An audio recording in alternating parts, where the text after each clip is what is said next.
So last class we started our final unit.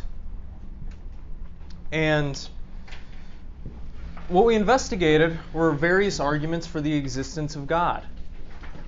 We looked at the philosophy of Bertrand Russell, who was an atheist, who's somebody who has contributed a lot to contemporary philosophy. And he surveyed these different arguments and he didn't think that they were very good. The reason why this is relevant is because whether or not one believes in God is going to have a huge impact on a lot of the other things that they believe, right? The reason why we started in this class by looking at various metaphysical theories is because those basic ideas about what you think the universe is like blossoms into all these other different beliefs, moral beliefs, political beliefs, ideas on how you think you should live your life. Throughout history, a lot of people have derived a lot of meaning from religion.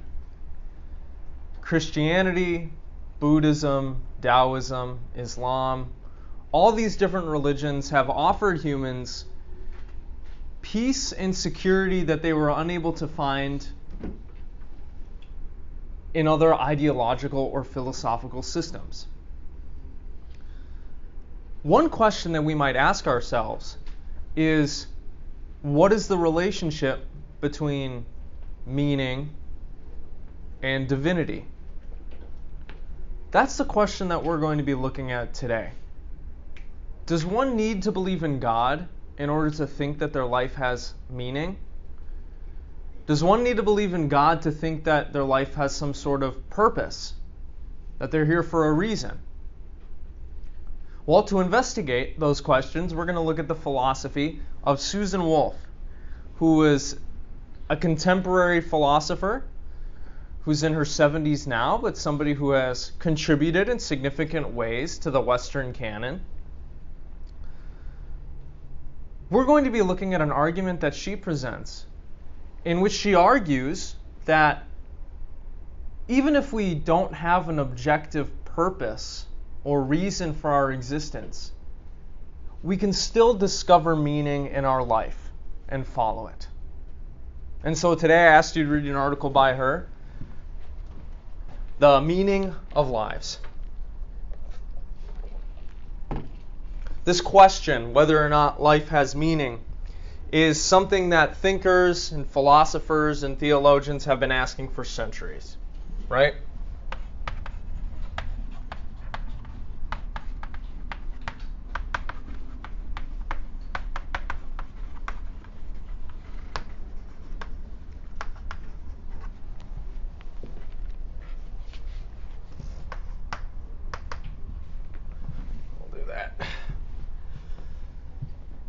In the recent philosophical literature, though, within the past few decades, perhaps within the past few centuries, this question has become a little bit shunned, though, and philosophers haven't really addressed it too much anymore.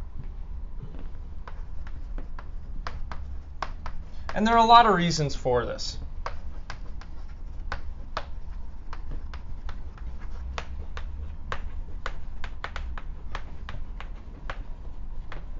One of the reasons is that meaning used to be connected to religion and religious experience. And insofar as the rise of natural science has fundamentally changed the way that we think about the universe and how we interface with it, religion has kind of taken a back seat. So if the question is tied to religion, well, we've been kind of thinking about it less. Perhaps humanity over the last few centuries has regarded this question as not extremely important, given, well, the kind of mastery that we've been able to achieve over nature, over economic and social life. In the past, thinkers thought that if God existed, then there could be an objective meaning and purpose to life. Why? Well, if God created everything that there is, if God is somehow responsible for who we are and what we are like, it's not crazy to imagine that he might have some sort of purpose for us, right? That we were created for some sort of reason, that we have some sort of destiny or some sort of fate. But investigating this question has caused a lot of people to believe that if God doesn't exist, then there is no objective meaning to human life, no objective purpose. Our existence is something like a cosmic accident that is the result of a long chain of biochemical processes that nobody has control over, that doesn't really make a lot of sense. We're just kind of here. So even though people have kind of stopped questioning whether or not life has an objective meaning or purpose, Wolff notes that at the same time, life being more or less meaningful has become a more common trope and something that we still talk about today, right? I'm sure you've heard it in your own life.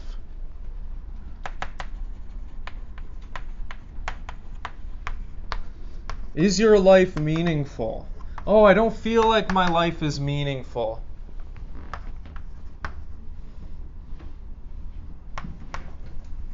Is there meaning in your life? Are you doing things that are meaningful? Well, that's your problem, right? You've kind of heard these things in your life. Wolff is going to investigate this phenomenon. This idea that even though the question, does life have an objective meaning, has fallen out of favor, why is it that we still talk about life as being less meaningful or more meaningful than other lives? What do we mean when we say this? What are some of the things perhaps that we're presupposing? Thus, Wolff is going to argue that regardless of God's existence, shelving that, even if there is no objective purpose or plan for our life, humans can still find and pursue meaning.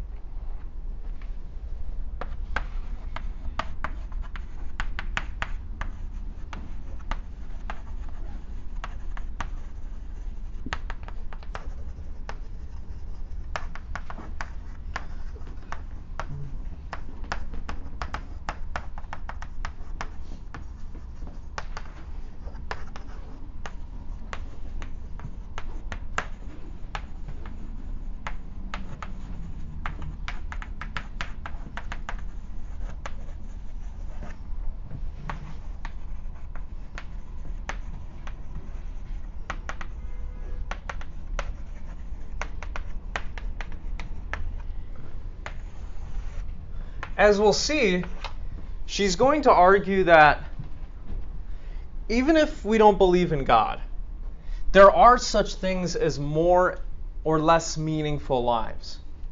In some sense, there are lives that are better than other lives. In this essay, what she does is she describes what, according to common sense and philosophical investigation, are meaningless lives, or lives with less meaning. And then she's going to try to describe what a meaningful life looks like. What maybe we're driving at or doing in a life that seems to be full of meaning based on how we talk about these things based on the evidence. Because we have certain attitudes about our own lives and the lives of other people. And it seems like, well, we do want to live lives that have meaning in them. So how do we do that? What do we pursue? That's what we're going to be looking at today. Does anybody have any questions so far? Okay. We're going to start by, well, we're going to start where Wolff starts, which is talking about what are lives bereft of meaning? What do we mean when we say a life is meaningless or lacks meaning? Because by getting clear on that might help us get clear on, well, what does it mean to live a meaningful life, and how do we do that? She notes at the beginning of this article that meaningless lives have certain common features that we're able to recognize.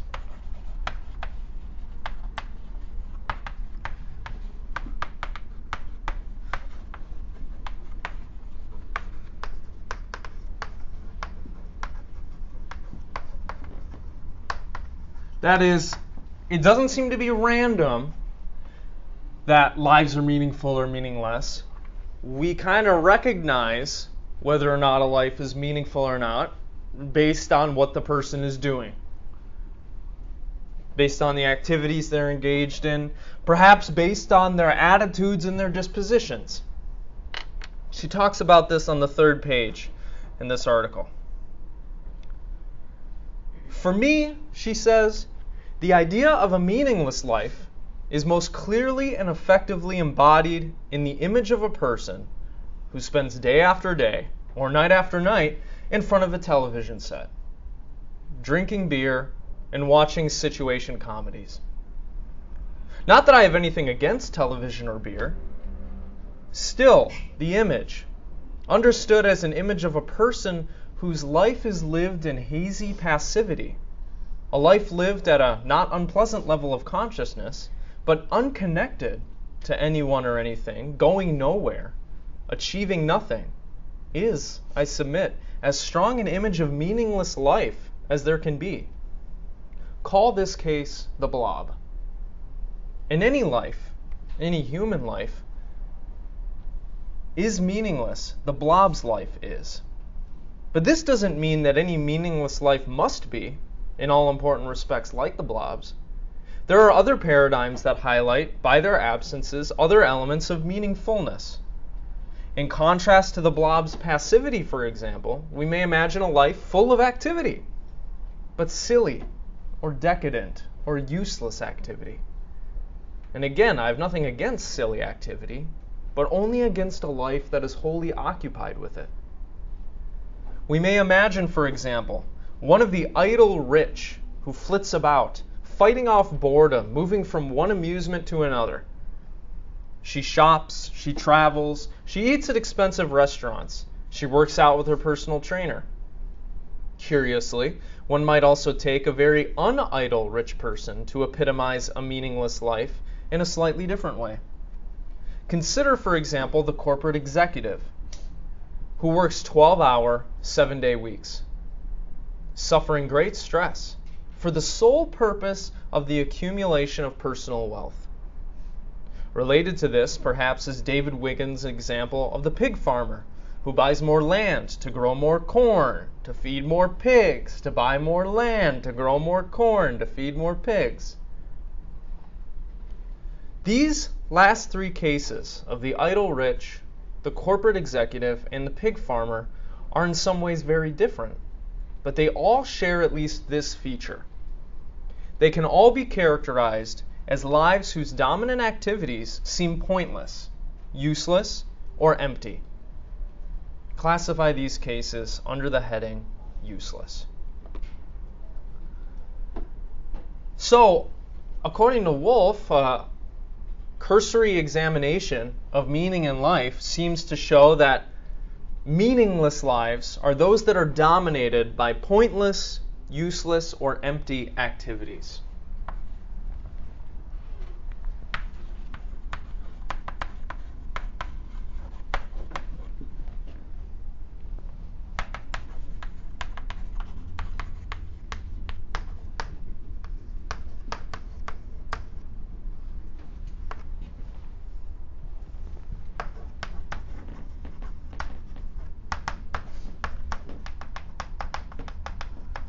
Do you agree with her so far?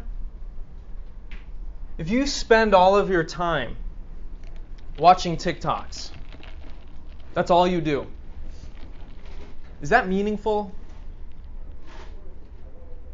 Do you think that's a meaningful existence? I'm seeing some people shaking their heads. Or just, sitting in front of the TV like this for hours on end. Is that a meaningful life? Wolf is saying no. Maybe we could defend it in some respects. It's good to rest. People need relaxation. But a life dominated by that is preoccupied with that, maybe we would say there's less meaning. She continues on. A somewhat different, and I think more controversial sort of case to consider, involves someone who is engaged, even dedicated, to a project that is ultimately revealed as bankrupt. Not because the person's values are shallow or misguided, but because the project fails. The person may go literally bankrupt. For example, a man may devote his life to creating and building up a company to hand over to his children. But the item his company manufactures is rendered obsolete by technology shortly before his planned retirement. Or consider a scientist whose life's work is rendered useless by the announcement of a medical breakthrough just weeks before his own research would have yielded the same results. Perhaps more poignantly, imagine a woman whose life is centered around a relationship that turns out to be a fraud. Cases that fit this mold we may categorize under the heading bankrupt. So, it would also seem that meaningless lives are ones that are bankrupt. They don't amount to anything. In some sense, they are pointless. They fail to succeed in their endeavor in a way that would undermine what the person has been doing the whole time. So, meaningless lives are ones that are pointless, useless, bankrupt, empty. If we agree that those are meaningless lives, what do you think a meaningful life looks like?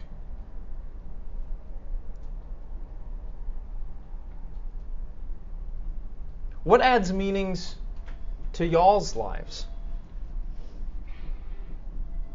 What do you do in your life that, really ignites your spirit? Anything? Or are we all stuck living meaningless lives right now? You want to know what Wolf says? Well, it's kind of like the opposite of this. Meaningful lives, she says, are, quote, ones that are actively and at least somewhat successfully engaged in a project or projects of positive value.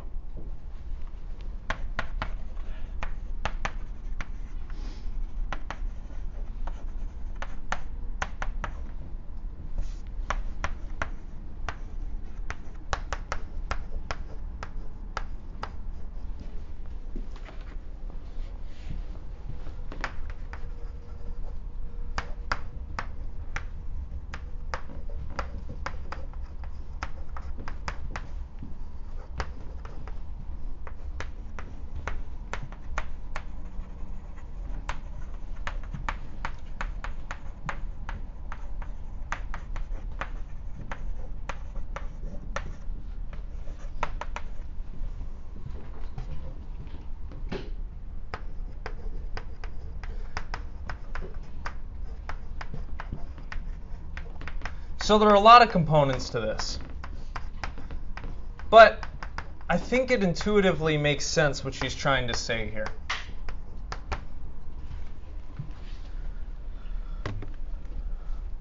A meaningful life is one that is active.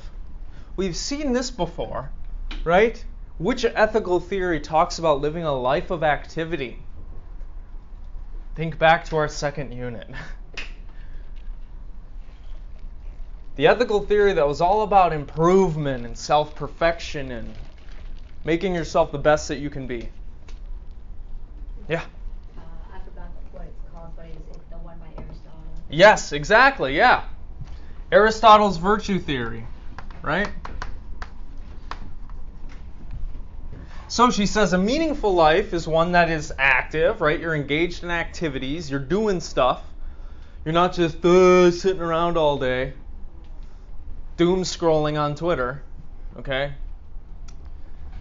And she says at least somewhat successfully engaged in a project or projects, right?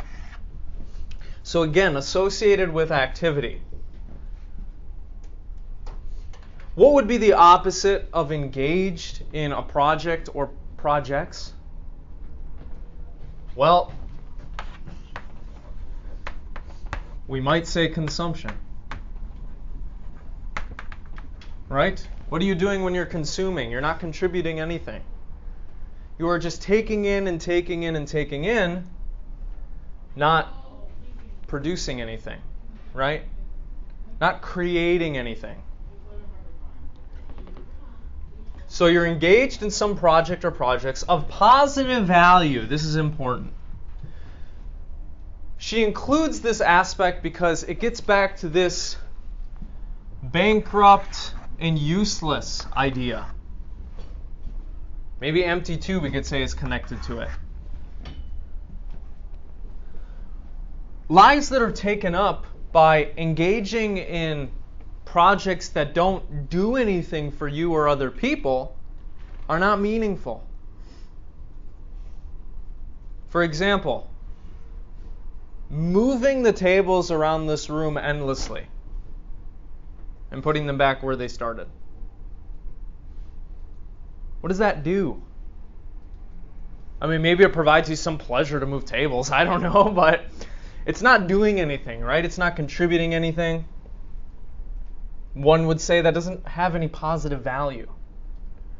It doesn't help you or others. It doesn't help progress society. It doesn't help you increase your capacities or strengthen them. And she gives us a few other caveats here to help contextualize what she's trying to get at. She wants us to interpret this word project or projects kind of broadly. It doesn't just mean, paper mache or painting or building, Lego sets. She also means something like relationships too. A relationship could be something like a project. Something that you're building and engaged in with another person, right? But still. So projects in the broad sense here. A lot of different things could be classified as a project that could give meaning to your life, right?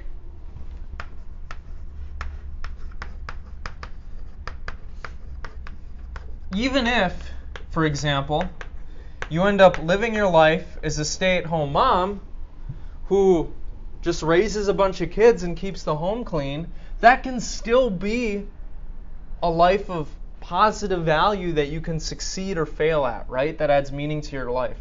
What are you doing? You're literally raising the next generation. That's going to impact the way that the world develops and evolves on into the future, right?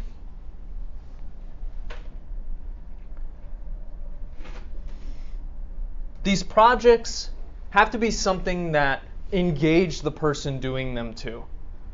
Okay? So it's something that the person themselves needs to be kind of committed or inspired to do. It's not enough to just be someone detached, engaging in these projects. Okay, that's not what a meaningful life looks like. So the projects themselves must be like engaging to the person in some sense.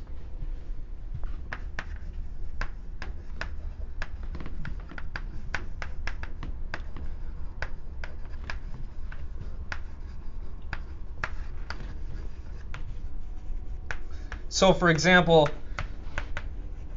she provides the case of the alienated housewife who hates her life, just sits her, does her work, cleans the house, does the laundry, but her heart is not in it. Okay, she's sick of it. She's not happy, but yet she still does her duty.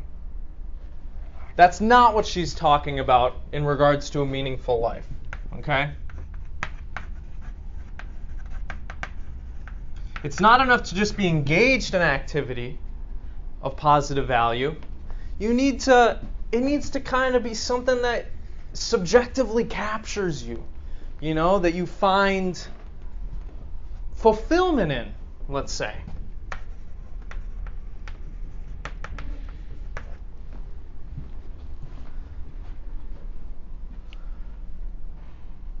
And she also tries to argue that, look,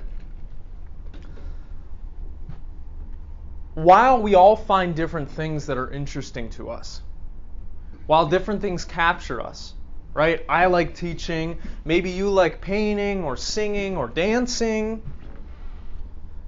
that there really is such a thing as projects that have more or less positive value. Not all projects are equal, okay? I don't know how much value my project provides, but not all projects are equal. So, we need to be concerned kind of with, well, what are the projects that we are engaging in?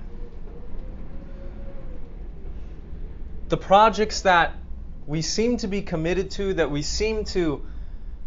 seem to add meaning to our life, really do have some sort of positive value for us, and insofar as they have positive value for us or directly on society, for other people as well.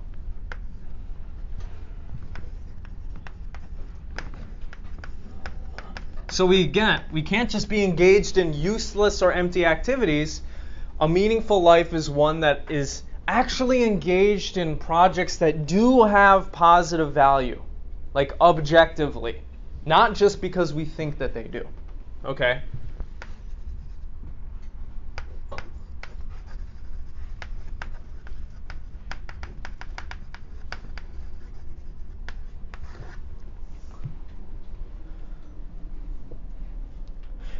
And she also notes one more thing. And this is an interesting point.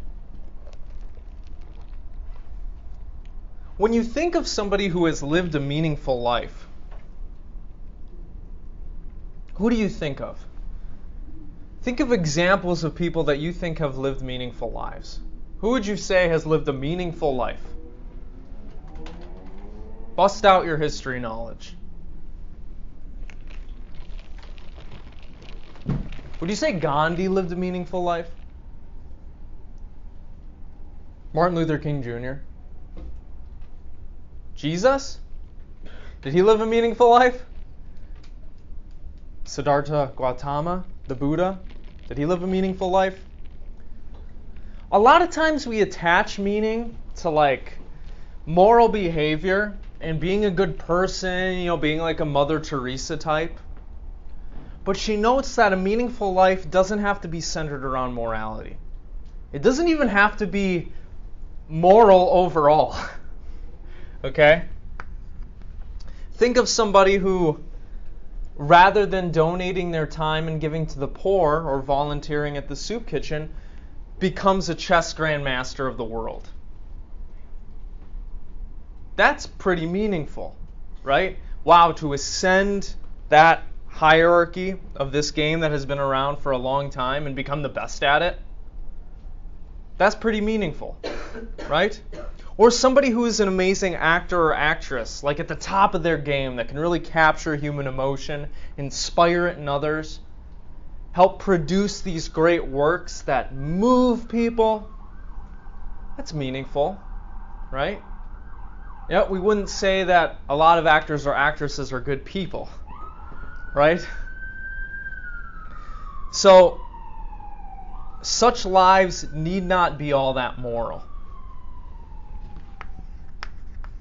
People can find meaning and pursue meaning in a life that ain't the nicest, best thing, okay?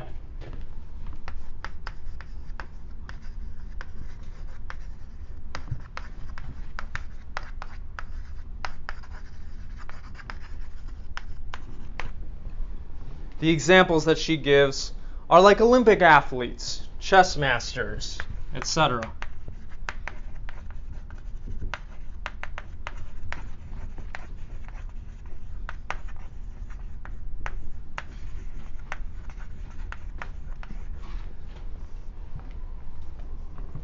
So,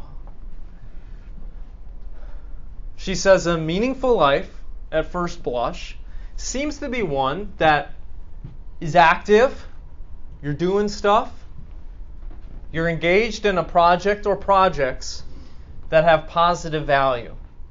And in some way, you're successfully engaged in these projects. It's not good enough for you just to be passionate and fail at everything that you do. You got to be somewhat successful. Which, I don't know if that gives you comfort exactly, but that's what she has discovered so far. So, this is what it seems to be, what characterizes a meaningful life. But we feel a certain way about our own lives, right? Maybe we do or do not hit this, and we judge other people's lives, right? The curious thing about living a meaningful life is that we have all these attitudes and judgments about other people, right? When you look around at your friend group, at your family members, you kind of can't help but judge their lives, right? What they're doing, whether or not you think their lives have meaning. This is a weird aspect of human nature. It's not just that we want to pursue meaningful lives ourselves, but we also feel like other people should have certain attitudes about their lives. And we judge them on the basis of what they're doing, whether or not we think that they're living a meaningful life, right? Maybe you judge yourself harshly for not living a meaningful life. You're like, oh, I've been watching TikToks for 3 hours now. Get up and fucking do something, right? Been there. Not TikToks, but, I have my own vices. So, what's interesting about this whole conversation is not just what Wolf has revealed about what a meaningful life is, but how we feel about meaning. How we feel about whether or not others are living up to what we think that they are capable of.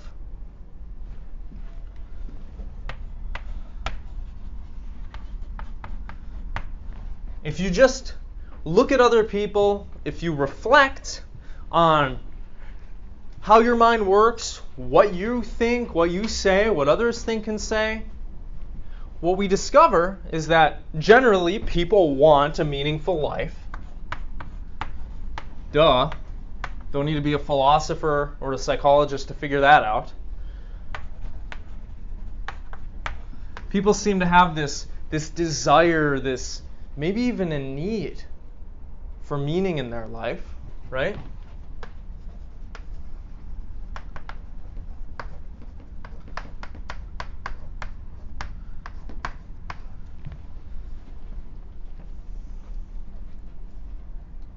And we think that there is something wrong with people who don't want a meaningful life.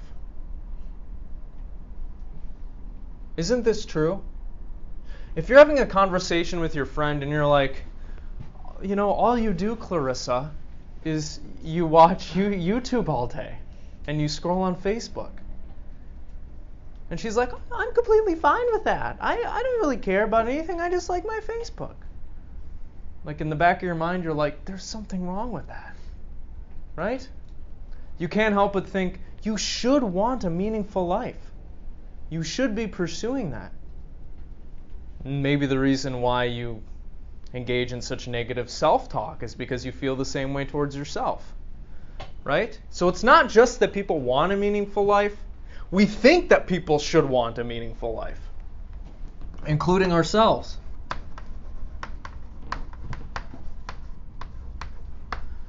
If we come across somebody who doesn't want a meaningful life, we're kind of suspicious and we think there's something flawed about that person, right?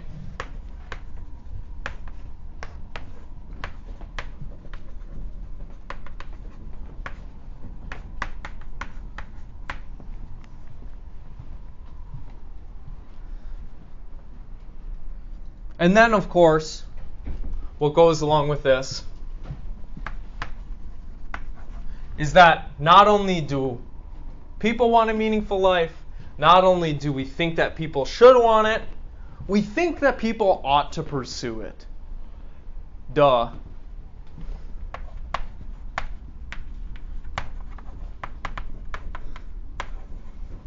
It's not good enough just to want it or to want it. We got to be pursuing it, right?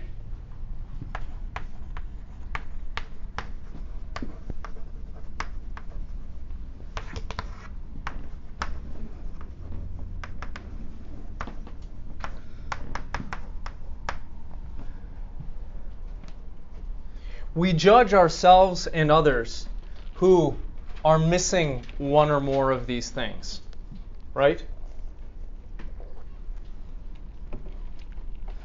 And what's really curious is that we pursue and we want a meaningful life, and it gives us some sort of fulfillment, even if such a life is not comfortable for us. Even if the life doesn't fill us with pleasure or happiness, right? We still want a meaningful life. We still pursue it. We still think others should want it and pursue it, even though it's not obvious that such a life would actually make us feel really good. Isn't that strange? Although maybe not. Maybe it's not strange, but we'll see.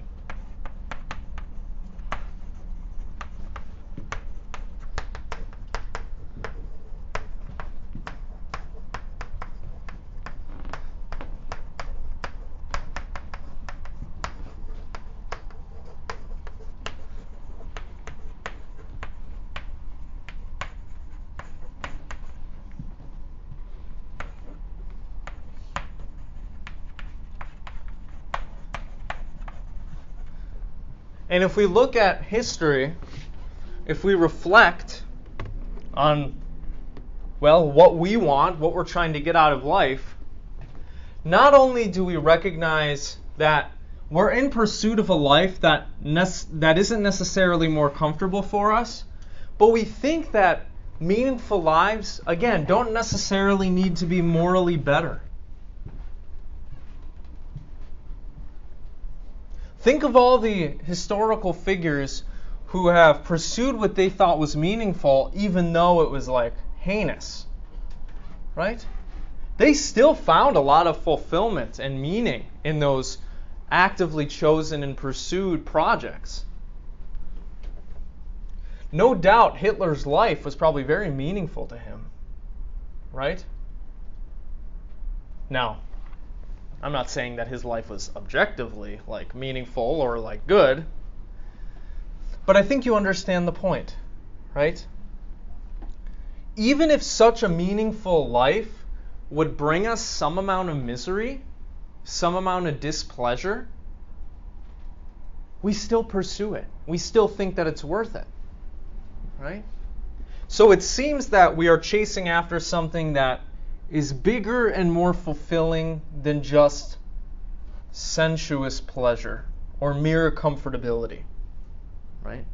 This is the central thesis of Viktor Frankl's book, Man's Search for Meaning, in which he argues that in order for somebody to, feel fulfilled in their life, they need to feel like their life has meaning. This was somebody who was, I believe, a psychotherapist who treated a lot of people, and this was something he discovered after many, many, many sessions. And even though such a life would not necessarily be more comfortable for us than sitting at home and, watching YouTube all day, we still think it would be good for us and others to pursue this life. Right? We think that such a life would be in people's self-interest. even if it has more misery than other paths that they could go down.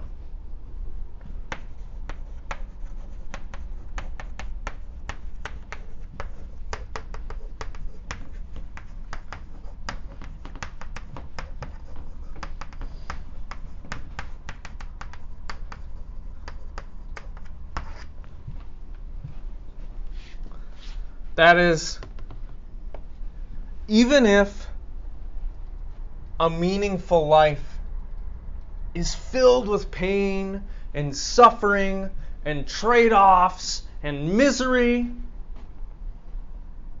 we still think that it's good for people to pursue it, right? Isn't that interesting?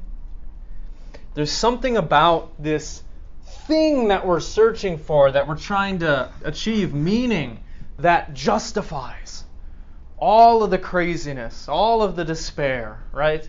Think of all the hundreds and thousands of hours that these elite physical and intellectual champions, right? Chess grandmasters, Olympic athletes, scientific researchers that win the Nobel Prize, how much pain and toil and suffering that they go through. Yet, if they are engaged in a project that adds positive value and something comes of it, they feel like it was all worth it, right? And we generally do too.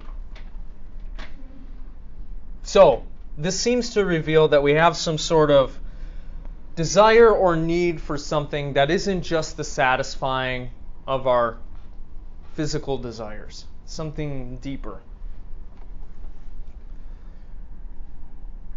We judge others if they are not committed to this. We judge them negatively, harshly. When you talk to people who are just living their lives for the satisfaction of their own desires, for their own happiness, and that's it, how do you feel about them? You know, you go up to Jenny, and you're like, "Hey Jenny, what are you living for?" "Oh, you know, just sex and drugs. I just want to be happy, that's it." How do you feel about somebody who says something like that?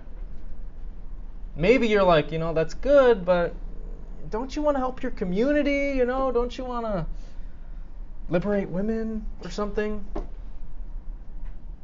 So we judge people who seem to be living life just for the sake of their own happiness. We think that individuals ought to pursue something beyond that. Because, Wolf says, if we dig deep into this, we realize that one's own happiness is not all that matters. Here, I'll write it over here so y'all can see.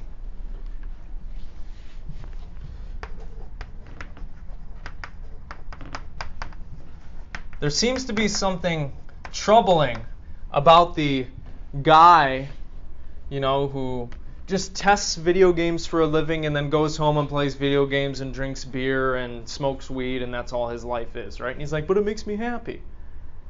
It's like, Joe, don't you want to do something?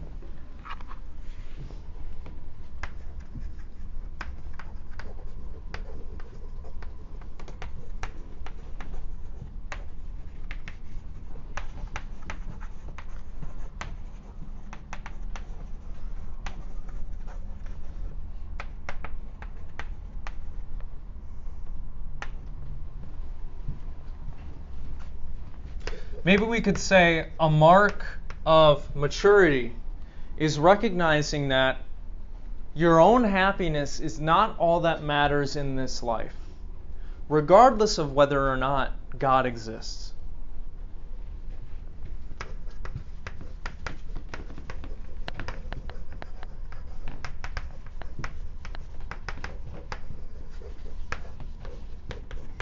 There's more to life than just satisfying your own desires. And Wolf discusses this on page 12.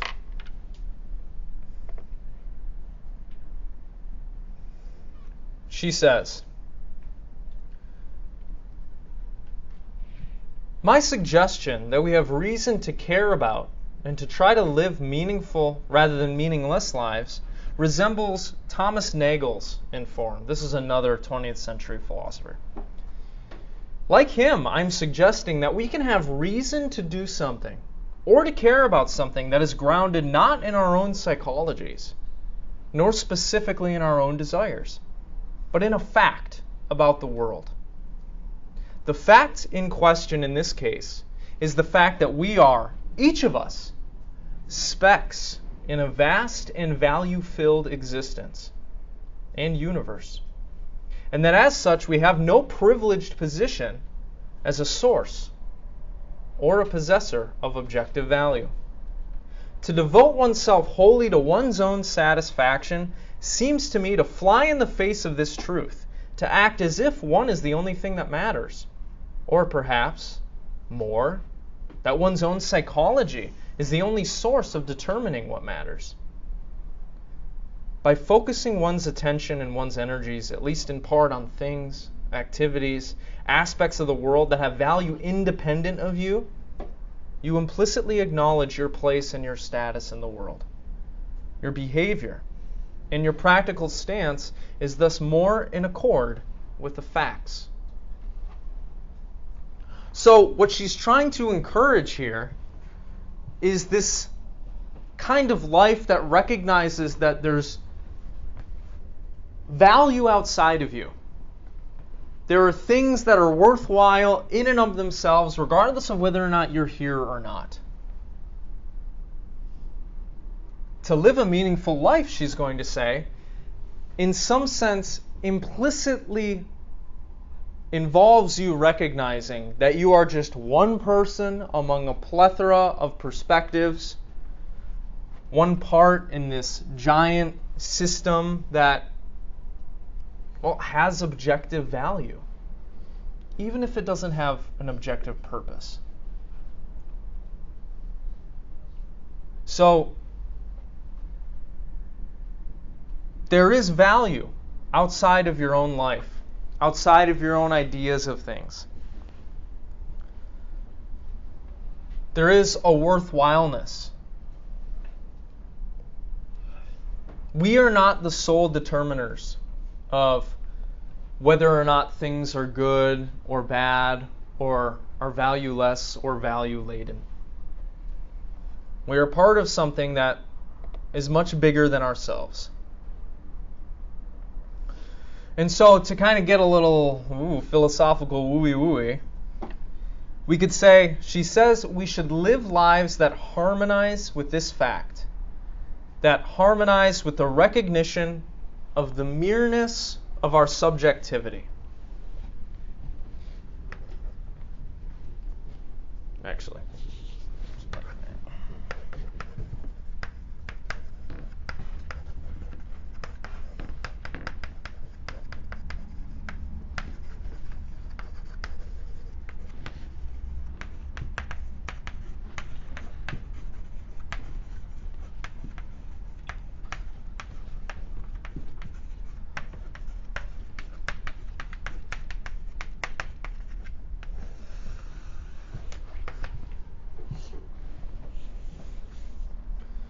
And what she means by that is the recognition that, again, you are just one person among many.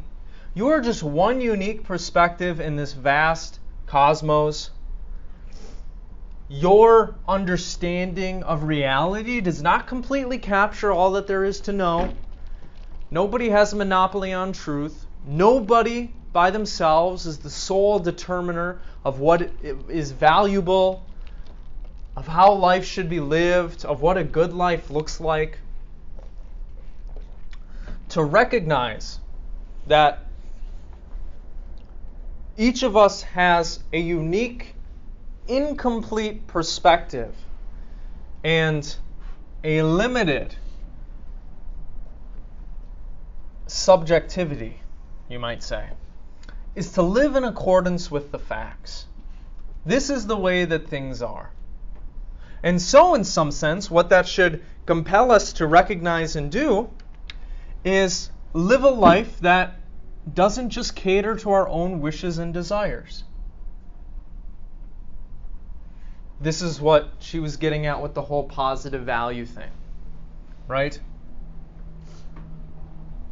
Living a life of a project or projects with positive value is living a life that accords with this fact that society, human life, the world is bigger than you.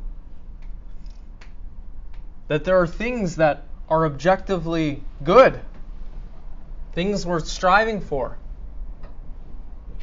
situations worth producing.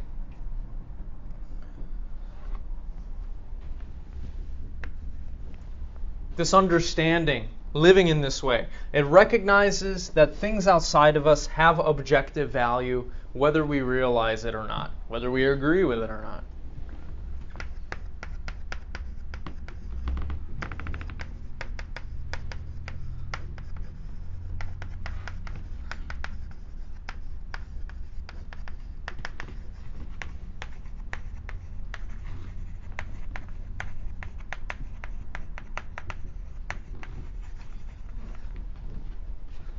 To think and live and act as if your understanding of the world is paramount, your will should completely determine how everything is run and governed, that what you value is what matters more than anybody else, that your happiness matters more than anybody else, is solipsistic and bad and incomplete. There are things outside of you and your desires and your wishes that have objective value, that are objectively good.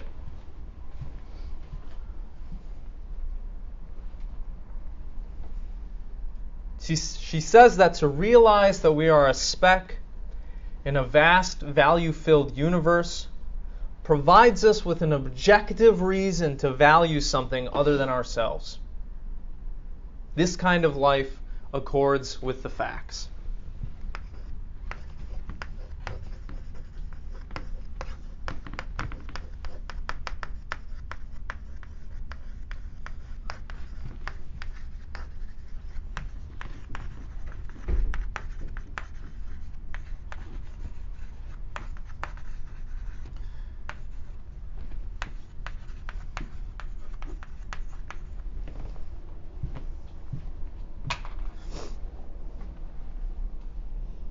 So, what she's kind of driving at the end of this paper is that living a meaningful life accords more with the facts.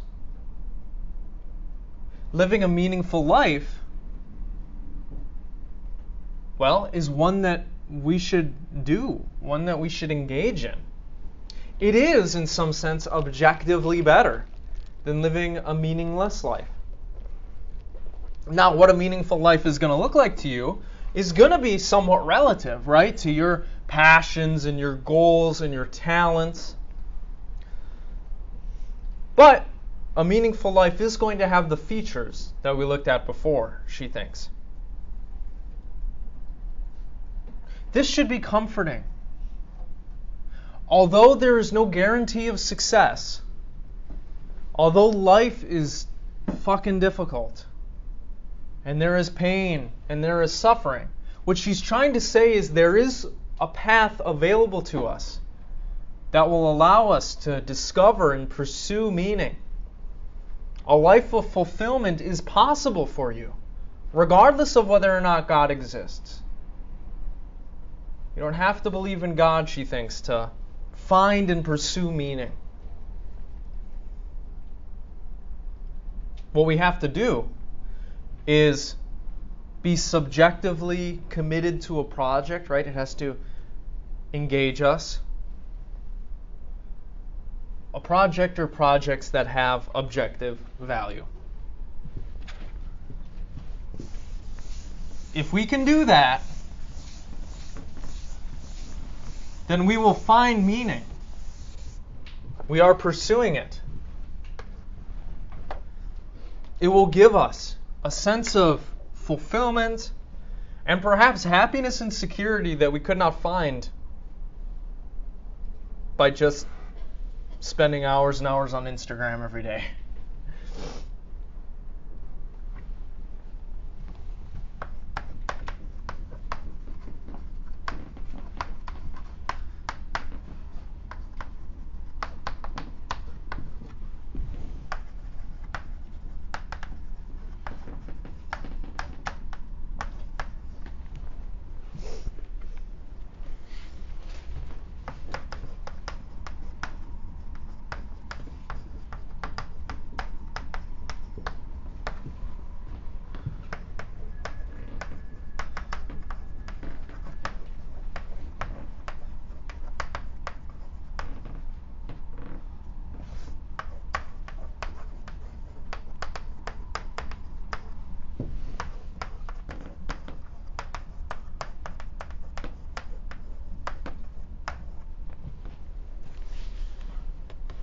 here's how she closes out the article.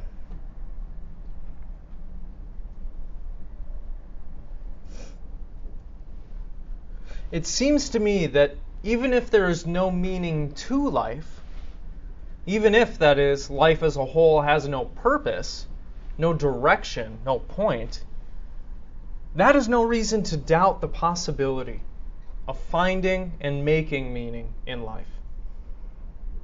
That is no reason, in other words, to doubt the possibility of people living meaningful lives. In coming to terms with our place and our status in the universe, it is natural and appropriate that people should want to explore the possibility of both types of meaning. Even if philosophers have nothing new or encouraging to say about the possibility of meaning of the first sort, there may be some point to elaborating the different meanings of the idea of finding meaning in life, and in pointing out the different forms that coming to terms with the human condition can take. So, there are better and worse lives that we could be living. We have the ability to live a better life, a life that is better for us and a life that's better for other people. What we might call a life of objective value.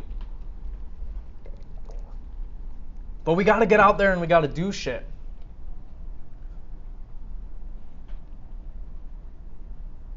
I think a lot of people may find that if they spend their lives doing a lot of the tasks that have become commonplace in our contemporary society, they may reach the end of their life with a lot of regrets. So, don't take huge risks and kill yourself accidentally, but have fun. Pursue the things that capture you, that light a fire within you, that add something of value to the world. If you can wrestle yourselves away from being sucked into using social media and watching television and all that stuff, it would probably be a good idea, right? This is what Woolf has to say in this piece. She doesn't think it's true that if God doesn't exist, there's no meaning to be found in human life. She's like, no, that's not true. Even if God doesn't exist, we can still live a meaningful life. Even if our existence was not planned, even if there's not a reason for us being here, even if our existence is a cosmic accident of evolutionary and physical proportions, we can still find meaning in life.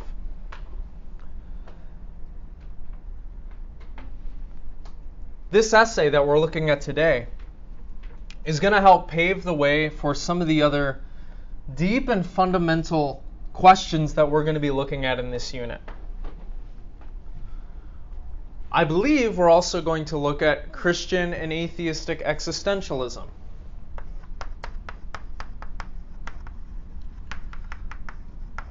I think this essay has given us a little taste of that field, which is going to be deeply concerned with analyzing the human condition and some of these big questions of human existence, such as, is there a meaning to life? Do we have free will? What does that imply for how we ought to live our lives? There are a lot of different ways that a meaningful life, according to Woolf, could be pursued. And again, not all lives are going to be equal. So it's worth meditating on, well, what, again, ignites the fire within you, what you feel drawn to, what you think provides value to yourself, to others, to society.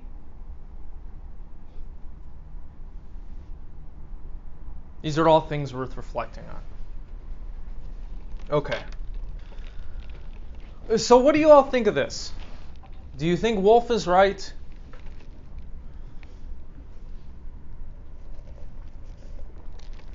I like somewhat agree. I think that like if you're looking at a meaningful life through the lens of both personal and societal, like yeah, that makes sense that it has to like bring some type of value. Okay. But I personally see like meaning in life just as you like whatever you ascribe to it.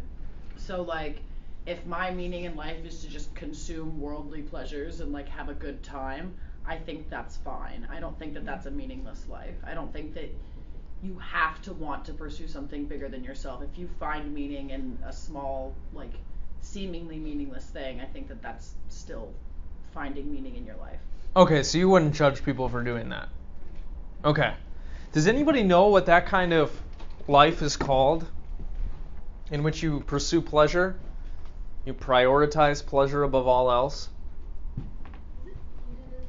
Yeah, hedonism. Is that what you were going to say too? Yeah.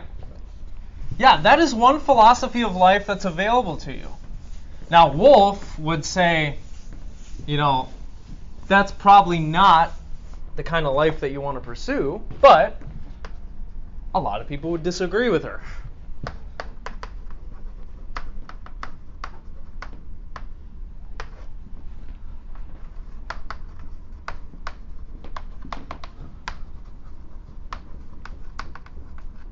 It's generally the view that pleasure should be the thing that we are concerned about. Yeah. And we should pursue that. So you think that we don't have to be like, I don't know, making the world a better place necessarily in order to have a meaningful life. Okay. What do the rest of y'all think?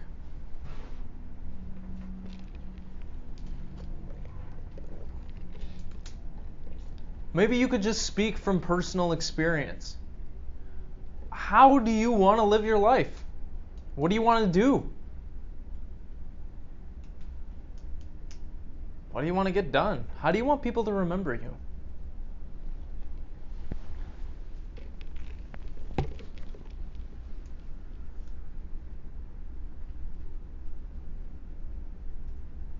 I want to leave some sort of impact on the world. I'm not preoccupied with it, but it would be nice, right? I want to improve things in some sense. Do that in my own way.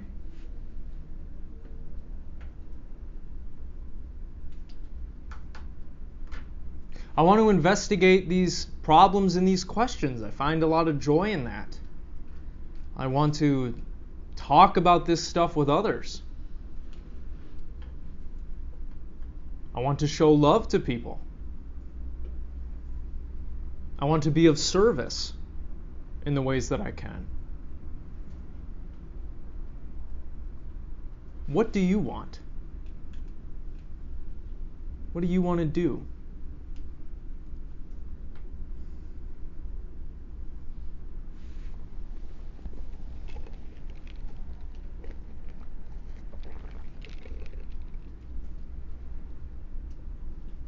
Do you want to eat the table? Yeah. I would not recommend it.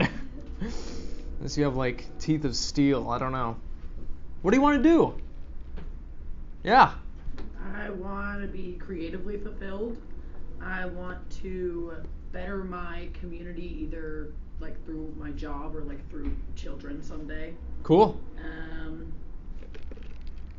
And I want to do something that will make the people that are important to me proud. Okay. What does being creatively fulfilled mean to you?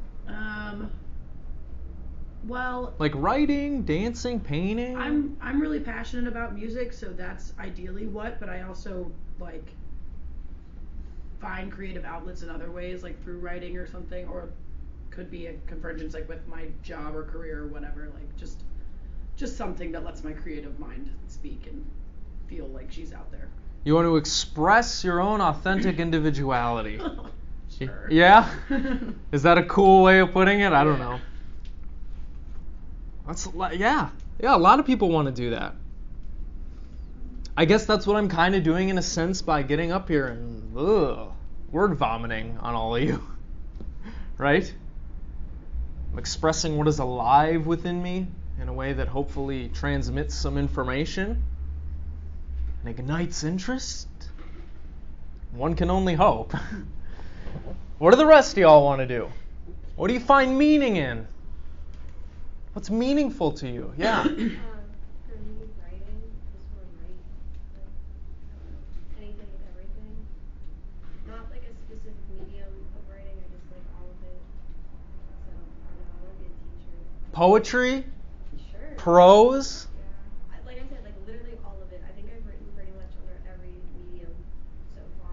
That's awesome. Are you published? No, but I really want to be. I just am too scared. Just do it. Take the leap. Send your work out there. Who cares if people shit on it? What does it matter? Well, I know. It hurts. I get it. It's scary. Cool. Writing. What else? What do you find meaningful?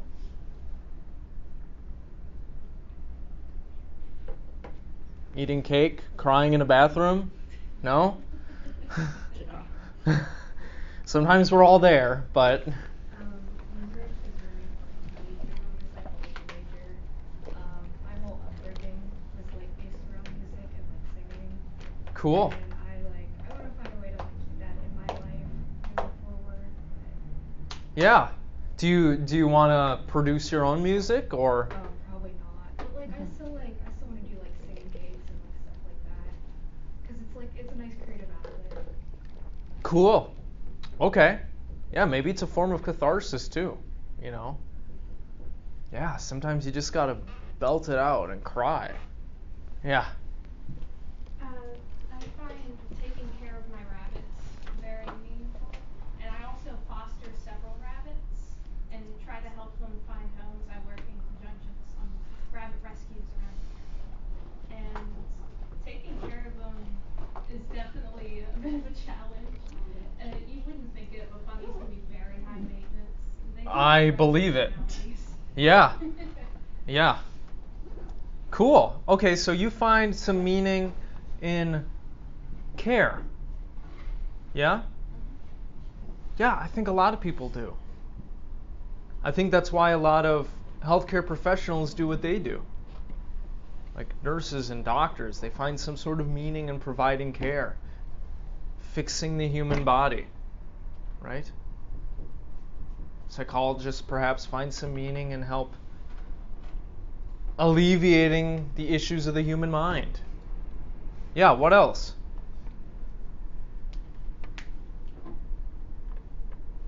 I just find meaning in being happy and having stable, fulfilling relationships and being able to pursue my hobbies without having to worry about being able to fulfill my basic needs, I guess, like housing and food.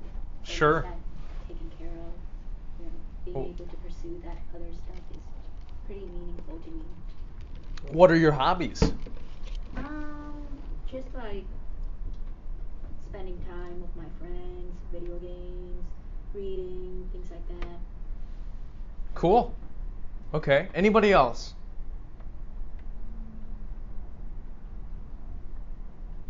Okay, now here's the question. This is the worst question. Are y'all doing that?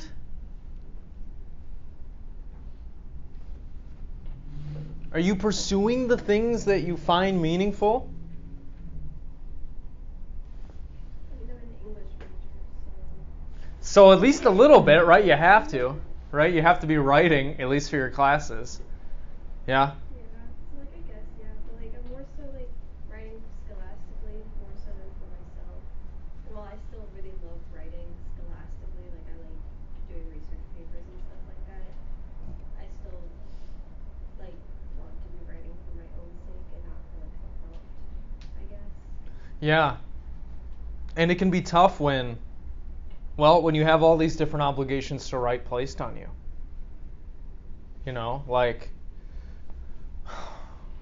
I have 1,000 books I need to read. You know what I don't want to do more than anything? Fucking read. Because I read for class, I read for, my notes, I read for my own writings. Ugh. Yeah. Yes. I mean, I have two bunnies right now, and I've had them for like several years. The ones that I have like that are mine are Jimmy and Mochi, and they're Cute. awesome. And I'm fostering two rabbits right now, Mocha and Puff. And it's funny because Puff's ears don't know if they want to lock down or stay up. Yeah. There's one of them right now that's locked, and another one that's just sticking straight up. So it's really funny. You actually bring up an interesting point, and this is something that, okay, growing up, did y'all have pets? Or a pet, like a family dog or a family cat or something like that? I'm sure a lot of you loved your family pet, right?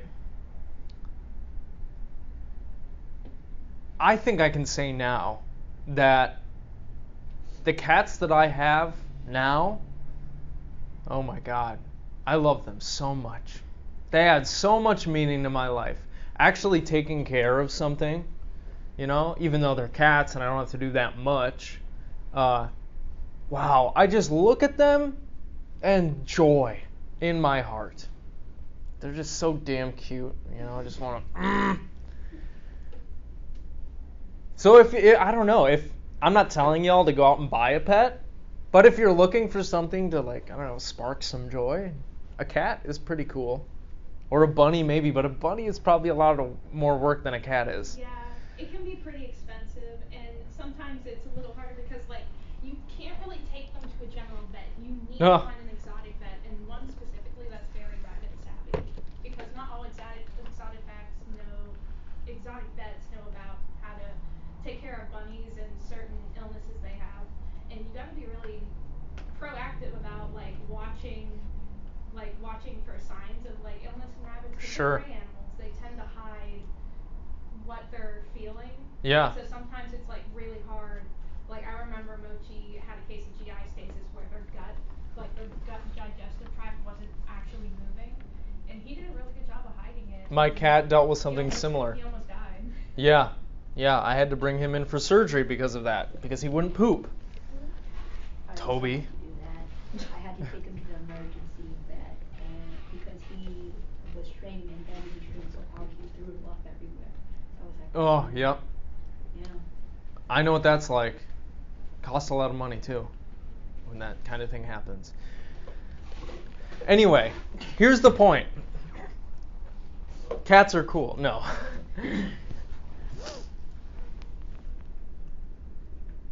The path is available to us to pursue things that are going to bring us fulfillment, that are going to make the world a better place, that are going to add some value to human life.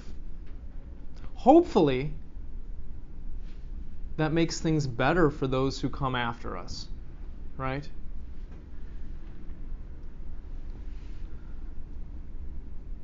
We are not condemned to live meaningless existences. That's the point that I think Wolf is trying to get across to us. If you find that your life is not as amazing as you would like it to be, you can change things. The human mind has a lot of power. A lot of what we see in Eastern philosophies and religions really emphasizes the importance of perspective and orientation towards your own happiness and fulfillment. Life is imperfect. It sucks. There's a lot of pain and suffering. But if we pursue the right things, the pain and suffering can be worth it. We can weather the storm and come out on the other side perhaps wiser and stronger. That is, I think, the message here. Does anybody have any final questions, comments, concerns? Otherwise, I'll let you all go a few minutes early here. Okay. Well, thank you everybody for coming. Please do the reading for Wednesday. But be warned, it is extremely depressing. Oh. Score. We have to balance out the optimistic message of today with something a little bit more pessimistic. It's only fair, right? Of course. If you all didn't have enough sadness in your life already.